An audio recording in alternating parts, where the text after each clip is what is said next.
Someone to produce document और other thing.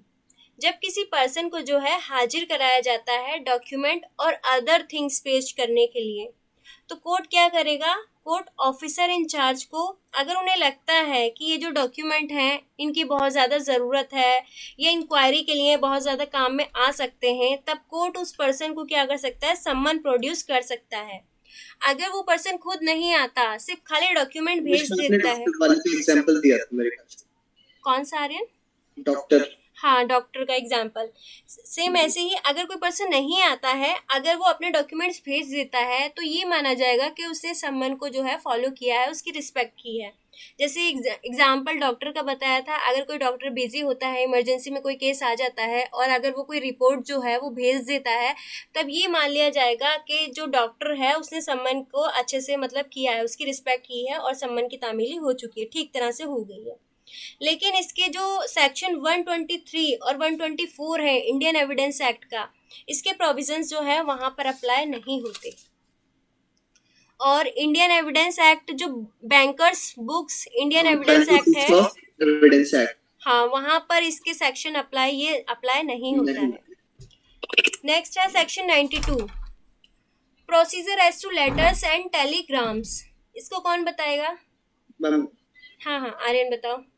Ma'am, इसमें ये एक्सप्लेन करा है कि जो जैसे सपोज अगर कोई मैसेज मतलब मजिस्ट्रेट होता है वो कभी भी कंपेल नहीं कर सकता टेलीकॉम सर्विसेज को या फिर ये मेल सर्विसेज को, इनके ऊपर एप्लीकेबल नहीं होती है ये लॉ। अगर कोई डॉक्यूमेंट है या पार्सल है या कोई चीज़ है जो कि टेलीग्राफ है या फिर पोस्टल अथॉरिटी के कब्जे में है, तब चीफ जुडिशियल मजिस्ट्रेट और डिस्ट्रिक्ट मजिस्ट्रेट या सेशन कोर्ट या फिर हाई कोर्ट को ऐसा लगता है कि इस पार्सल की बहुत ज़्यादा ज़रूरत है, अगर ये पार्सल मिल जाता है तो इन्वेस्टिगेशन पूरी हो जाएगी, इंक्वायरी पूरी हो जाएगी, ट्रायल पूरा हो जाएगा, तब वो डायरेक्ट कर सकता है कि आप इस डॉक्यूमेंट को लेकर आइए। तब वो जो है डायरेक्शन उस पर्सन को मानना पड़ेगा। जैसे ऊपर वाले सेक्शन में बता रखा है कि ये टेलीग्राम्स पे अप्लाई नहीं होगा। हाँ आर्यन अच्छा, बोलो। ये ऊपर वाली का था। हाँ, जो ऊपर वाले में बताया गया है कि वहाँ अप्लाई नहीं होगा, लेकिन 92 में बताया गया है कि अगर कोर्ट डायरेक्शन देती है कि आपको लाना है, तब उनको लाकर देना पड़ेगा। ऐसे ही आपने देखा होगा, अगर 138 के केसेस देखे होंगे चेक वाले, तो उसमें ऐसा होता है कि किसी की रिसीविंग वगैरह खो जाती है, पोस्टल रिसिप्ट खो जाती है और नहीं मिलती है, तब कोर्ट क्या करता है? डायरेक्शन देता है कि आप एप्लीकेशन लिखिए और आप जो है पोस्ट ऑफिस से इसकी रसीद निकलवा लीजिए। तब उनके ऊपर ये बाउंडेशन लग जाती है, तब वो कोर्ट को निकाल के दे देते हैं। तो ऊपर वाले सेक्शन में तो कहा जा रहा है कि ये सेक्शन उन पर अप्लाई नहीं होगा, लेकिन नीचे वाले सेक्शन में कहा जा रहा है कि अगर चीफ जुडिशियल मजिस्ट्रेट कहता है या फिर डिस्ट्रिक्ट मजिस्ट्रेट कहता है या सेशन कोर्ट कहता है या हाई कोर्ट कहता है, तब उन पर ये बाइंडिंग हो जाएगा, उनको लेकर जाना पड़ेगा। क्लियर है? आर्यन, खुशबू, मीना, सोनू, सभी को क्लियर है? जी जी। सोनू, आपको क्लियर हुआ?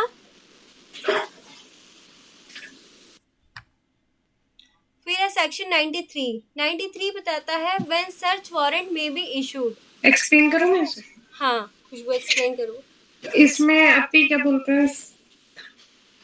क्या बोलते हैं सर्च वारंट के बारे में बताया गया है कि अगर कोर्ट को लगता है कि कोई अक्यूज कहीं पर छुपा हुआ है, तो पुलिस ऑफिसर वहां जाकर ढूंढ सकता है और उसे परमिशन है कि वो दरवाजे वगैरह तोड़ के अंदर जाकर सर्च कर सकता है, कि वो भी सिर्फ कोर्ट की परमिशन में, जितने एरिया को उसने कोर्ट ने मतलब उन्हें वो कहा है कि इतनी बाउंड्री की इसी जगह पर उन्हें लगता है कि यहाँ पर एक्यूज छुपा है। हाँ खुशबू, इसमें एक तो वो कंडीशन है जो सेक्शन 91 में बताई गई है कि कोर्ट ने बुलाया और वो नहीं आता है, ठीक है। दूसरी कंडीशन ये है कि 92 में अगर वो नहीं आता, तब कोर्ट क्या कर सकती है? सर्च वारंट इशू कर रही है। जैसे मान लो कोर्ट जो है ये टेलीग्राफ अथॉरिटी को सम्मन भेजती है, कहती है उस डॉक्यूमेंट को लाना बहुत ज़रूरी है, तो ना तो वो खुद जाते हैं ना डॉक्यूमेंट को लेके पहुंचाते हैं वहाँ पे। तब वहाँ पे कोर्ट क्या कर सकती है? सर्च वारंट जो है इशू कर सकती है उसको कराने के लिए। तो कोर्ट क्या करेगी? एक स्पेसिफाइड प्लेस बता देगी कि आपको इस बिल्डिंग में जाना है और इतने एरिया में जाना है और वहां जाके इसका सर्च करना है इसको। और ये accused है। वो पर्सन क्या करेगा, पहले परमिशन लेगा। अगर वो परमिशन नहीं देता वो पर्सन, तब वो क्या कर सकता है, दरवाजे खिड़की वगैरह तोड़ सकता है, जैसा हमने 47 में पढ़ा था कि वो वहां से दरवाजे वगैरह तोड़ के पहले परमिशन मांगेगा। अगर नहीं देता तब उसको ऐसा कदम उठाना पड़ेगा। ठीक है। Section 94, search of place suspected to contain stolen property, forged document etc. कौन बताएगा इसको? आर्यन, एक्सप्लेन करना चाहोगे?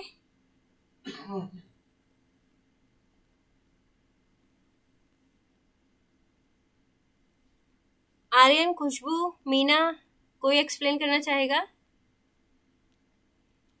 ठीक है, मैं बताती हूँ। इसमें बताया गया है कि डिस्ट्रिक्ट मजिस्ट्रेट या एसडीएम है या फिर judicial magistrate of the first class है, तो उनको ये पावर देता है कि अगर कोई ऐसी जगह है जहाँ पर थोड़ा भी डाउट होता है, सस्पिशियस प्लेस है कोई, कि यहाँ पे चोरी का सामान खरीदा जाता है, बेचा जाता है, ऑब्जेक्शनेबल आर्टिकल है, अगर उनको ऐसा लगता है, तब वो क्या कर सकते हैं, उसकी इंक्वायरी के लिए किसी पुलिस ऑफिसर को भेज सकते हैं, वहाँ पे सर्च वारंट इशू कर सकते हैं। लेकिन वो पुलिस ऑफिसर कैसा होना चाहिए, कांस्टेबल की रैंक से ऊपर का होना चाहिए वो पुलिस ऑफिसर। उस जगह पर वो एंटर करेगा जहाँ पे उसको भेजा गया है। जितने भी उसको असिस्टेंट की ज़रूरत पड़ती है, मतलब जो जो हेल्प की ज़रूरत पड़ती है, तो वो सामने वाला पर्सन उसको हेल्प करेगा। अगर कोई ऐसी चीज़ मिलती है उसको, जैसे ड्रग्स वगैरह मिल गया या फिर कोई चुराई हुई सामान मिल गया, जैसे नेकलेस वगैरह मिल गया, तो अगर उसको ये सब मिलता है तो वो क्या करेगा, कोर्ट में जो है पेश करेगा। और जैसे फर्जी करेंसी वगैरह हो गई, फॉल्स सील्स वगैरह हो गई, जैसे प्रिंसिपल वगैरह की स्टैम्प बना लेते हैं, डीएम एसडीएम की स्टैम्प बना लेते हैं, अगर ये सब मिलती है तो वो क्या करेगा, उसको सील करके कोर्ट में प्रोड्यूस करेगा। अब क्लियर हुआ खुशबू? जी। फिर है सेक्शन 95। सुनीता, अभी हम पीछे का रिवीजन कर रहे हैं, ठीक है, कुछ नया नहीं पढ़ाया है, पीछे का रिवीजन ही चल रहा है। सेक्शन 95 में है power to declare certain publication forfeited as to issue search warrant for the same time. तो इसमें बताया गया है कि कुछ पब्लिकेशन फॉरफिट करने की डिक्लेरेशन और उनके लिए सर्च वारंट करने की पावर। 95 पढ़ा था आर्यन, 95 एक्सप्लेन करना चाहेंगे? मैम एक मिनट। ये न्यूज़पेपर वाला है जहाँ पे न्यूज़पेपर बुक होती हैं, डॉक्यूमेंट होते हैं जो प्रिंटेड हो जाती हैं।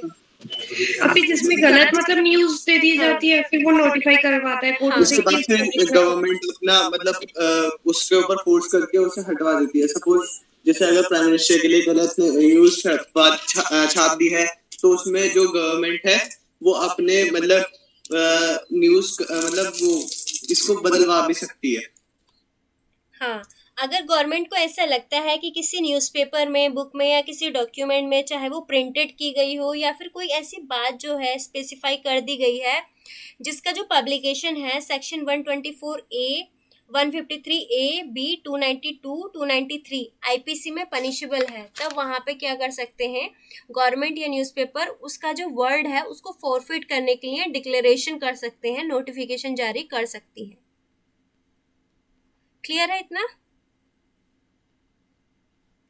फिर है सेक्शन 96 बताता है application to High Court to set aside declaration of forfeit. Aryan, बताएंगे आप इसको? सुनीता, कल पढ़ा था 96, हाई कोर्ट में जो एप्लीकेशन लगाते हैं फॉरफिट कर दिया जाता है, तब अगर किसी न्यूज़पेपर में या डॉक्यूमेंट को फॉरफिट करने का ऑर्डर दिया गया है। हाँ सुनीता, बताओ, आप एक्सप्लेन करना चाहोगे?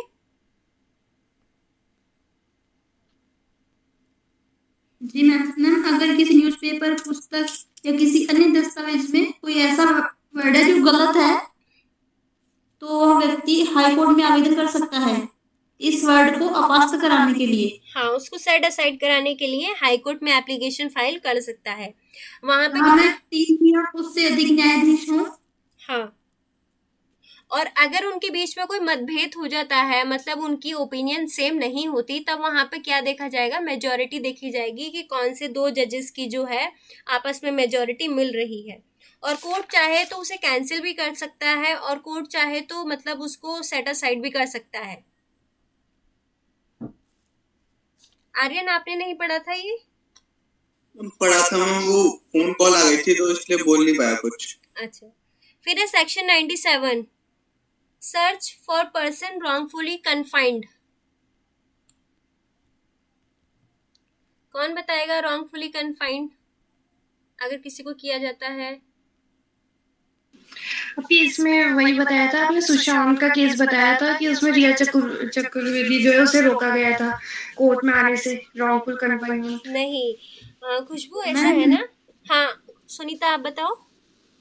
मैम, अगर किसी डीएम, एसडीएम या प्रथम वर्ग मजिस्ट्रेट को लगता है कि किसी मतलब व्यक्ति को कहीं बंद करके रखा गया है, हाँ ठीक है सुनीता, आगे। तो वो तलाशी वारंट जारी कर सकता है।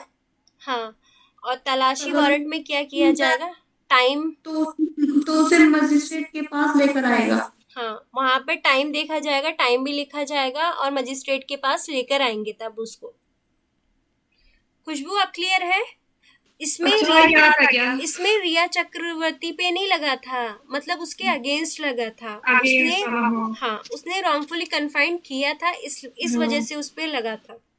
आगे हमको उल्टा हो गया। आपको पहले ना कि टाइम देखा जाएगा, मैं तो कौन सा टाइम देखा जाएगा? टाइम, जिस टाइम अगर वो पर्सन मिल जाएगा तो वो टाइम लिखा जाएगा कि इस टाइम ये पर्सन हमें मिल गया था। सर्च वारंट जो जैसे पुलिस ऑफिसर को देंगे कि पुलिस ऑफिसर जाएगी वहां सर्च करने के लिए, ठीक है।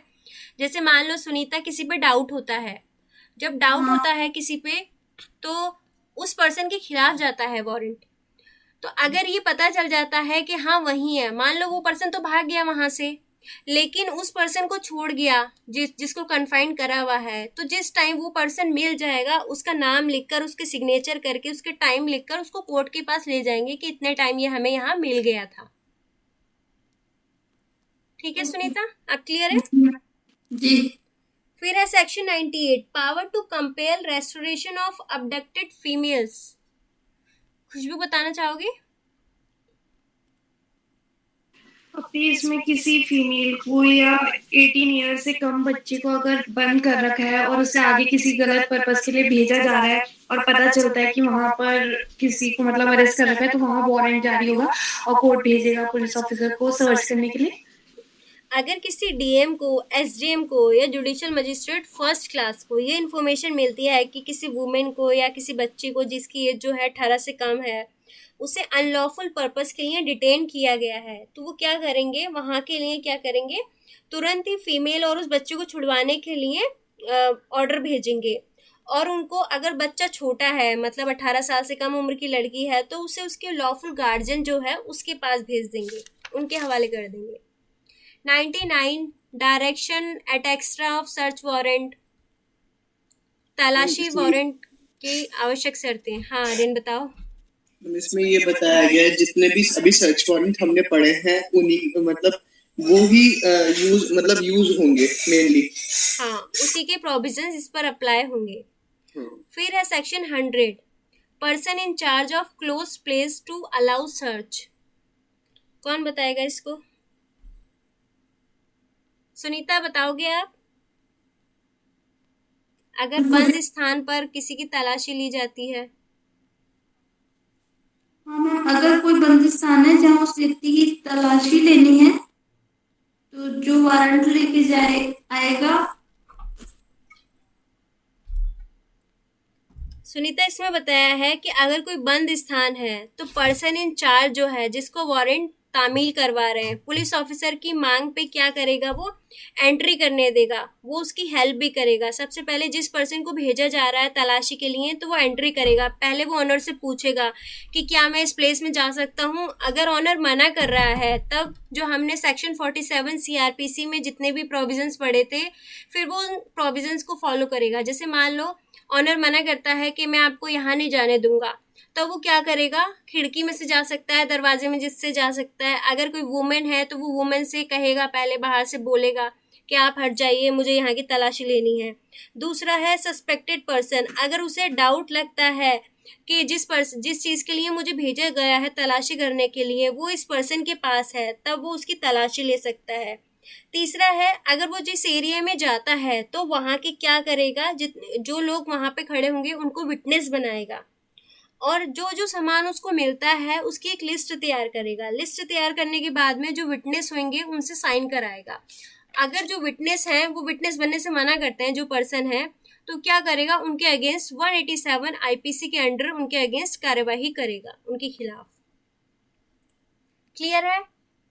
आर्यन, खुशबू, सुनीता, सोनू, मीना। फिर है सेक्शन 101। इसमें बताया गया है कि जुरिडिक्शन से अलग अगर तलाशी ली गई है तो उन चीज़ों का निपटारा कैसे होगा। तो जब लोकल जुरिडिक्शन से बाहर तलाशी ली जाती है तो तलाशी करने पर कोई ऐसी चीज़ मिलती है जो इमिडिएटली कोर्ट के पास लाई जाएगी जिसके लिए वारंट इशू किया गया था। लेकिन अगर उस प्लेस पर जुरिडिक्शन रखने वाला कोर्ट ज़्यादा पास है तो लिस्ट जो है उस कोर्ट में लेके जाया जाएगा। जैसे मैंने बताया था, कल एग्जाम्पल दिया था, एक चीता का दिया था, अगर कोई उसको मार देता है तो उसे क्या करेंगे, जो पास वाला कोर्ट है उसके पास लेके जाएंगे, लिस्ट बना के तैयार करेंगे। तब वो कोर्ट देखेगा कि हाँ अगर रीजंस लग रहे हैं उसको एडमिट करने के, मतलब कि मुझे यहाँ पे ये लेना चाहिए अपने कोर्ट में, तब वो ले लेगा। अदरवाइज जहाँ से वारंट इशू किया होता है वो वापस वहीं भेज देगा। आर्यन, खुशबू, सुनीता, सोनू, मीना, क्लियर है? जी 102 power of police officer to seize certain property. Aryan, बताएंगे आप कुछ प्रॉपर्टी को सीज करने की पुलिस ऑफिसर की पावर? इसमें ये बताया गया है जो मतलब स्टोलन चीजें हुई, सपोज अगर किसी की स्टैंप हो गई, जैसे प्रिंसिपल की स्टैंप हो गई या फिर एसडीएम या डीएम की स्टैंप पाई जाती है, मतलब कहीं ऐसी प्लेस पे या फिर पता चलता है, तो उस टाइम वो उस प्लेस को सीज कर सकता है, उस चीजों को सीज कर सकता है। हाँ, सीज करने के बाद वो क्या करेगा? उसके ऊपर वारंट निकालेगा। नहीं, जो चीजें मिलती हैं उनकी सेम वैसे ही लिस्ट बनाएगा। लिस्ट बनाने के बाद में मजिस्ट्रेट के पास मजिस्ट्रेट भेजेगा। मतलब कौन कौन इन्वॉल्व थे। हाँ, और दूसरा ये कि अगर उसको चोरी की कोई चीज मिलती है, जैसे मान लो आर्यन आपकी कोई चीज है वो चोरी हो गई थी, वो किसी थर्ड पर्सन के पास मिलती है, वो पर्सन भी पकड़ा गया और आपकी जो चीजें थी वो भी पकड़ी गई हैं। जैसे मान लो आपकी बाइक थी, किसी ने चुरा ली थी, तो जिसने चुराई थी वो भी पकड़ा गया और बाइक भी मिल गई। अब आपको आपकी बाइक वापस चाहिए, तब आप किससे डिमांड करेंगे? आप कोर्ट जाएंगे, कोर्ट में रिलीज एप्लीकेशन लगाएंगे, वहां सारे अपने पेपर्स दिखाएंगे। पेपर्स दिखाने के बाद में कोर्ट क्या करेगी, डायरेक्ट करेगी, पुलिस ऑफिसर से रिपोर्ट मंगवाएगी। रिपोर्ट में आ जाता है कि हाँ ये यही आरसी है, यही सब कुछ है, तब जो है रिपोर्ट लगा के आ जाएगी। तब कोर्ट अगर सेटिस्फाइड हो जाता है तो उसको रिलीज कर देगा। लेकिन कोर्ट साथ में क्या करेगा, आपसे भी बॉन्ड लेगा। बॉन्ड का मतलब है आपसे 1 या 2 जमानती लेगा और साइन करवाएगा कि जब जब कोर्ट आपको बुलाएगा आपको आपकी बाइक लेके आनी पड़ेगी कोर्ट में, और जब तक ये केस चलेगा आप अपनी बाइक बेच नहीं सकते हैं। क्लियर है इतना? Yes ma'am. फिर है सेक्शन 103। मजिस्ट्रेट में direct search in his presence. Magistrate अपने प्रेजेंस में सर्च कराने का डायरेक्शन दे सकता है। सुनीता, आप बताओ। मजिस्ट्रेट अपनी उपस्थिति में तलाशी का वारंट जारी कर सकता है। कैसे कर सकता है सुनीता, कोई एग्जांपल बताओगे? मतलब जैसे मान लो कोर्ट जो है, अगर कोर्ट के अंदर कोई आता है, जज को थोड़ा भी डाउट हो जाता है उस पर्सन पे कि इसकी पॉकेट में कुछ हो सकता है या इसके पास कुछ ऐसी चीज़ है जो हार्मफुल है, तब कोर्ट क्या करेगा, पुलिस ऑफिसर्स को ये कहेगा कि इसकी तलाशी लो कि इसके पास कुछ है तो नहीं। जैसे मैंने भी काफ़ी बार देखा है कि अगर कोई बाहर का पर्सन आता है तो मैम बोल देती हैं पुलिस ऑफिसर को कि इसकी तलाशी लो कि इसके पास कुछ है तो नहीं। और 1-2 बार ऐसा देखा भी गया है कि किसी के पास चाकू मिलता है या फिर कुछ ऐसी चीज़ मिलती है। एक बार ड्रग्स भी मिला था किसी के पास। जी मैम। हाँ, तब मजिस्ट्रेट क्या कर सकता है, अपने प्रेजेंस में दे सकता है पावर कि इसकी तलाशी ली जाए। जी क्लियर है? आर्यन, खुशबू, सोनू, मीना, सभी को क्लियर है? जी सेक्शन 104। 104 बताता है power to impound document at extra produce, मतलब जो डॉक्यूमेंट पेश किए गए हैं उसको जब्त करने की पावर। कौन बताएगा इसको? सुनीता बताओगे आप? जी मैम। हाँ बताओ। जो कोर्ट में दस्तावेज पेश किए जाते हैं, अगर कोर्ट को लगता है कि ये गलत है तो उसे कोर्ट अपनी सुपुर्दगी में रख सकता है। कि मान लो मैम मैंने कोई आरसी दिखाई है और अगर मैम को लगता है ना कि ये डुप्लीकेट है, ये नकली है, तो मैम तो उसे कोर्ट जब्त कर सकता है। हाँ, कोर्ट उसको अपने पास रख सकता है, उसको इम्पाउंड करा सकता है। जैसे मान लो जब कोई भी आरसी दी जाती है तो जो बाबू होते हैं वो उस पर डेट लिखते हैं, साथ में जो जज की स्टैंप लगा देते हैं। अगर उस पर जज की स्टैंप भी लग गई या जज के साइन भी हो गए हैं, ठीक है, और वो साइन मार्कर से हो गए, उसको हटा पाना जो है पॉसिबल नहीं है, तब कोर्ट क्या कर सकती है? कोर्ट को लग रहा है कि ये फर्जी है और ये इसका मिसयूज कर सकता है कहीं भी, तब कोर्ट उसको क्या कर देगी? इम्पाउंड करने की पावर दे देगी। ऑफिसर्स को बोल देगी कि इसकी ये जो आरसी है ये अपने कब्जे में रखी जाए। फिर है section 105 reciprocal arrangements regarding process. इसमें बताया गया है कि जो आदेशिकाएं होती हैं उनकी पारस्परिक व्यवस्था। उन टेरिटरीज का कोई भी कोर्ट जहां इस कोर्ट का एक्सटेंड है किसी और मजिस्ट्रेट के पास कोई सम्मन या वारंट एग्जीक्यूशन के लिए उसके पास भेजता है तो उसका एग्जीक्यूशन उसी प्रकार कराया जाएगा मानो उसी कोर्ट के प्रिजाइडिंग ऑफिसर ने जारी किया है। ये समझ आया किसी को? सुनीता, आर्यन, खुशबू? खुशबू आपको समझ आया? आर्यन आपको? इसमें बताया गया है अगर टेरिटरीज का कोई भी कोर्ट होता है जैसे कि पंजाब और हरियाणा हो गया, ठीक है, तो उसने क्या करा? चंडीगढ़ में किसी के लिए सम्मन भेजा या वारंट भेजा तो उसको ऐसा ही माना जाएगा कि वो चंडीगढ़ के कोर्ट ने भेजा हो, अगर टेरिटरीज का कोई भी कोर्ट भेजता है उसको, क्योंकि चंडीगढ़ में तो शायद कोई हाई कोर्ट है नहीं ना, सुनीता? नहीं है ना चंडीगढ़ में हाई कोर्ट कोई? हाँ, तो पंजाब और हरियाणा का जो हाई कोर्ट है वहां से ही सबको जारी होता है। तो अगर पंजाब और हरियाणा का हाई कोर्ट चंडीगढ़ के लिए किसी को सम्मन या वारंट एग्जीक्यूट करता है तो उस एग्जीक्यूशन को ऐसा मान लिया जाएगा कि चंडीगढ़ का कोई प्रिजाइडिंग ऑफिसर है और उसने वो वारंट इशू किया है। अब क्लियर है? Yes ma'am. मैम चंडीगढ़ के अलावा कोई और उदाहरण तो कोई और उदाहरण जैसे कि कोई टेरिटरीज वाला हुआ। टेरिटरीज वाले कौन कौन से स्टेट हैं? सुनीता बताओ। लद्दाख। लद्दाख के आसपास का कोई? उसमें कौन होगा वहाँ पर? जैसे मान लो सुनीता, अगर दिल्ली से है कोई भी जो है वारंट इशू किया जाता है, कोई भी टेरिटरीज एरिया है, तो अगर वहां पे वो सम्मन या वारंट भेजा जाता है तो ये समझा जाएगा कि वो सम्मन या वारंट जो है वो बिल्कुल ऐसे ही आया है कि वो कोई टेरिटरी में कोई भी कोर्ट है उसने भेजा हो, ऐसा माना जाएगा। ठीक है। फिर आता है 105A, यहाँ से छोड़ा था हमने कल 105A। इसमें बताया गया है कि फर्स्ट तो बताया गया है कि जितने भी डेफिनेशंस होंगी उनका मतलब वही होगा जो आगे डेफिनेशंस बताई गई हैं उनके बारे में। सबसे पहला है कॉन्ट्रैक्टिंग स्टेट। तो कॉन्ट्रैक्टिंग स्टेट का मतलब होता है कोई भी कंट्री या कोई भी जगह जो इंडिया से बाहर होती है, जिसमें रिस्पेक्ट में हमारी सेंट्रल गवर्नमेंट ने अरेंजमेंट कर रखी होती है। जो भी गवर्नमेंट है उस जगह की किसी भी ट्रीटी के थ्रू या कोई लॉ बना रखा है उसे हम कॉन्ट्रैक्टिंग स्टेट कहते हैं। जैसे मान लो हमारा स्टेट है, ठीक है, हमारी कंट्री है, हमारी कंट्री से बाहर अगर दूसरी की यहाँ की कोई भी सेंट्रल गवर्नमेंट है तो उसे कहेंगे हम कॉन्ट्रैक्टिंग स्टेट। हमारी कंट्री ने दूसरी कंट्री के साथ जो कॉन्ट्रैक्ट कर रखा होगा उसे कहेंगे कॉन्ट्रैक्टिंग स्टेट। जितने भी अरेंजमेंट्स वगैरह कर रखे होंगे, जैसे हमारे यहाँ का कोई पर्सन है इंडिया का, वो क्राइम करके जो है वो अमेरिका चला जाता है, तब हम किसे बोलेंगे? तब हम वहाँ की गवर्नमेंट को बोलेंगे कि ये जो पर्सन है इसने यहाँ क्राइम किया था, आप इसको यहाँ वापस भिजवाने की कृपा करें। तो यहाँ पे क्या माना जाएगा? कॉन्ट्रैक्टिंग स्टेट अमेरिका को माना जाएगा। क्लियर है इतना? Yes ma'am.